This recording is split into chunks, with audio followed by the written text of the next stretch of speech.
And sadly, it's no secret that the media is responsible for much of this panic that's gripping the country over the coronavirus. But now they're actually using the virus to attack the president's health. There's deep concern right now that the president himself could possibly have been exposed to the virus. Gates, we should point out, was also just on Air Force One with President Trump this afternoon. Schlapp's potential exposure might put Donald Trump just 2 degrees of separation away from the virus. Wait a second. Joining me now is Horace Cooper, Project 21 co-chair, and Allie Beth Stuckey, host of the Relatable podcast. All right, Horace, why not the same focus on Sanders or Biden, who are also attending large conferences, shaking lots of hands, taking lots of selfies, and we know how Biden likes to touch women's shoulders. That could be past. Think about all the shoulders that have been touched just in the past 2 weeks. Well, it's definitely more true of Sanders than it is of Biden. I mean, Sanders is getting thousands of people, and Biden is getting tens of people. But still, if the media were really interested in covering what's going on in America, they would present that information. All right. Allie Beth, this has gotten to the point, again, when people are fighting over toilet paper rolls. Is all of our toilet paper made in China? I don't think so, but maybe I've missed that.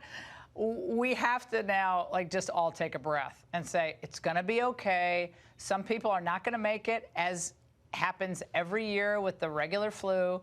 It is serious, but we're going to weather the storm. It's not going to destroy the whole U.S. economy. And this is a time to pull back some of this manufacturing from China and do it all in the good old U.S. of A. Yes, I think we should be prepared and that we shouldn't panic. I don't think that's good for anyone, not just the economy, but also people's own immune systems. That negative energy, that negativity that people, unfortunately, a lot of them are spewing on Twitter about this, ginning up the outrage and chaos, isn't good for your own ability to fight off this virus. So if we all just lay down our political swords, take a deep breath, like you said, and realize that all we can do is take the necessary precautions, pray, and hope for the best, be wise about this. But like you said, all of the panic, it's not helping anyone individually or collectively.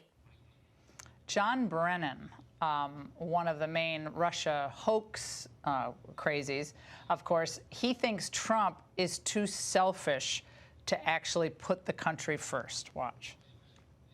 Donald Trump, who throughout his entire life, he's looked at the world through a prism of how things affect his personal and financial, political fortunes. And I wonder whether he's psychologically capable to put the country's well-being first and to subordinate his own interests in trying to spin things in a manner that's not going to reflect badly on him. Politics need to be damned at this point.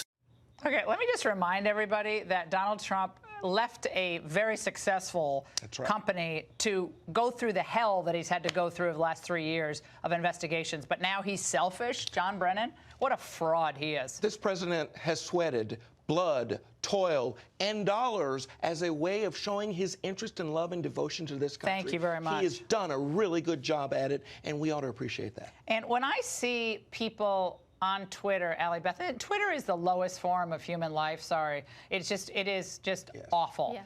To wish the coronavirus on anyone, anyone, especially the president of the United States, or just anyone, forget the president, but with such glee, there seems to be an enjoyment factor when the market collapses today, or when the virus is spread, or when there's another death. There are actually people on Twitter who are celebrating. That's the state of American politics today.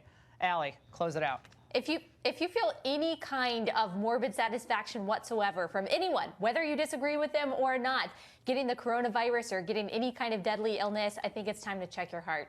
Yeah, exactly. And actually, maybe you should offer something positive for the country, not a negative viral solution. Horace and Allie, thanks for coming on. Great to see you both.